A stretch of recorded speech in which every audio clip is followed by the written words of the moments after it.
Big Boss season 9 பொறுத்தவரையிலும் இந்த 7வது வாரம் 3வது நாள் காலை நேர ஓட் முடிவுகள் பத்தி தான் பார்க்க போறோம். மொத்தம் 13 பேர் நாமினேஷன் லிஸ்ட்ல இருக்காங்க. இதுல டாப் ஓட் வாங்கியிருக்கிறது வந்து பார்த்துட்டீங்கன்னா, நம்ம திவ்யா அவர்கள் தான் வாங்கியிருக்காங்க. திவ்யா அவர்களோட ஓட் அப்படின்னு பார்த்தோம்னா, 55,960 ஓட்டு எடுத்து நம்பர் 1 இடத்துல வந்து நம்ம திவ்யா அவர்கள் இருக்காங்க. செகண்ட் பிளேஸ்ல பாரு. பாருக்கான சப்போர்ட் அப்படிங்கிறது ஃபுல்லாவே இருக்கு. திவாகர் அவர்கள் தான் சொதப்பிட்டாங்க அப்படின்னே சொல்லலாம். அவர் வந்து எலிமினேட் ஆயிட்டாரு. இருந்தாலும் அவர் பேசின அந்த பேச்செல்லாம் வந்து உள்ளுக்கு சரியில்ல. அதனால வந்து அவர எலிமினேட் பண்ணிட்டாங்க. ஆனா பாரு அவர்களோட ஓட் அப்படிங்கிறது கரெக்ட்டா வந்து கொண்டு போயிட்டே இருக்காங்க. அவங்க வந்து பார்த்தீங்கன்னா, செகண்ட் பிளேஸ்ல இருக்காங்க. அவங்களுக்கான ஓட் அப்படின்னு பார்த்தோம்னா, 50,670 ஓட்டு எடுத்திருக்காங்க. 3வது பிளேஸ்ல நம்ம விக்கல்ஸ் விக்ரம் வந்து இருக்காரு. அவருக்கான ஓட்டு அப்படின்னு பார்த்தோம்னா, 40,522 ஓட்டு எடுத்து விக்ரம் வந்து பார்த்துட்டீங்கன்னா 3வது இடத்துல இருக்காங்க.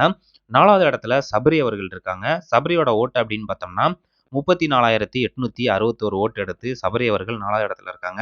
இவங்க 4 பேரும் ஓரளவுக்கு ஓட்டு கணிசமா வாங்கியிருக்காங்க. அதுக்கப்புறம் இருக்கவங்க எல்லாமே ரொம்ப லோவஸ்ட் ஓட்டு தான். 5வது பிளேஸ்ல கெமி அவர்கள் இருக்காங்க. கெமியோட ஓட்டு அப்படின்னு பார்த்தோம்னா, 27,322 ஓட்டு எடுத்து கெமி அவர்கள் வந்து 5வது பிளேஸ்ல இருக்காங்க. 6வது பிளேஸ்ல சாண்ட்ரா அவர்கள். சாண்ட்ராவோட ஓட்டு அப்படின்னு பார்த்தோம்னா, 24,817 ஓட்டு எடுத்திருக்காங்க. சாண்ட்ரா அவர்கள் போன வீக்லாம் நாமினேஷன் லிஸ்ட்ல இருக்கும்போது நல்லா ஓட்டு வாங்கியிருந்தாங்க. பட் இந்த வீக் அப்படியே சொதப்பிட்டாங்க அப்படின்னு தான் சொல்லணும். அவங்களுக்கான ஓட்டு அப்படிங்கிறது ரொம்பவே குறைஞ்சிருக்குது. அதுக்கப்புறம் கனி அவர்கள் இருக்காங்க. கனி அவர்களோட ஓட்டு அப்படின்னு பார்த்தோம்னா, 23,683 ஓட்டு எடுத்திருக்காங்க. கனி அவர்கள் வந்து பார்த்தீங்கன்னா 7வது பிளேஸ்ல இருக்காங்க. போன வீக் வந்து பார்த்தீங்கன்னா ரொம்பவே கம்மியான ஓட்டு வாங்கியிருந்தாங்க. இந்த வீக் ஓரளவுக்கு பரவாயில்ல அப்படிங்கிறாப்புல இருக்காங்க. அதுக்கப்புறம் 8வது பிளேஸ்ல வந்து பார்த்துட்டீங்கன்னா, நம்ம ஆரோரா அவர்கள். ஆரோராவுக்கும் வந்து பார்த்தீங்கன்னா ஓட்டு அவங்களோட ரசிகர்கள் வந்து போட்டு தள்ளிட்டு இருக்காங்க போல தெரியுது. அவங்களுக்கோட ஓட்டு வந்து பார்த்தீங்கன்னா குறையவே இல்லை அப்படின்னு தான் சொல்லணும். ஆரோராவோட ஓட்டு வந்து பார்த்தீங்கன்னா 22,673 ஓட்டு எடுத்திருக்காங்க. அதுக்கப்புறம் 9வது பிளேஸ்ல வந்து பார்த்துட்டீங்கன்னா வியானா அவர்கள். வியானாவோட ஓட்டும் 22,244 ஓட்டு எடுத்திருக்காங்க. 10வது பிளேஸ்ல வந்து பிரஜைன் அவர்கள்.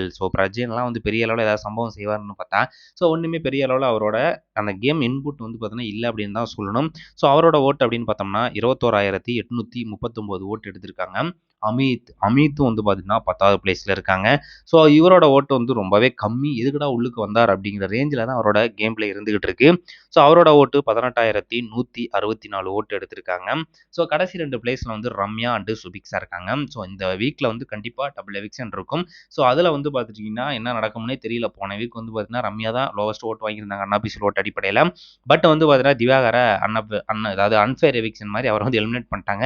இருந்தாலும் அவங்களோட ரசிகர்களுக்கு வந்து வருத்தமா இருக்கும். மற்ற நிறைய பேருக்கு ஹாப்பியா தான் இருந்துச்சு. அந்த வகையில சுபிக்ஷா அவர்களோட ஓட்டு அப்படின்னு பார்த்தோம்னா 17,694 ஓட்டு வாங்கியிருக்காங்க. இதன் அடிப்படையில பார்த்தோம் அப்படின்னா, சுபிக்ஷா அவர்கள் வந்து ஓகே இந்த வீக் தங்குறது கஷ்டம் அப்படிங்கிறாப்புல தான் தோணுது. இதுக்கப்புறம் அடுத்த வீக்லாம் இருக்கிறதுக்கான வாய்ப்புகள் கம்மி. லாஸ்ட் பிளேஸ்ல ரம்யா.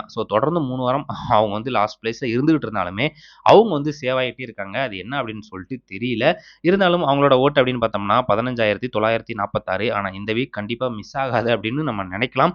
இந்த வீக்ல அந்த 13 பேர்ல யார் நாமினேட் ஆனாங்களோ, யார் எலிமினேட் ஆகி வெளிய போவாங்க அப்படின்னு நீங்க நினைக்கிறீங்களோ மறக்காம கமெண்ட் பண்ணுங்க. நன்றி.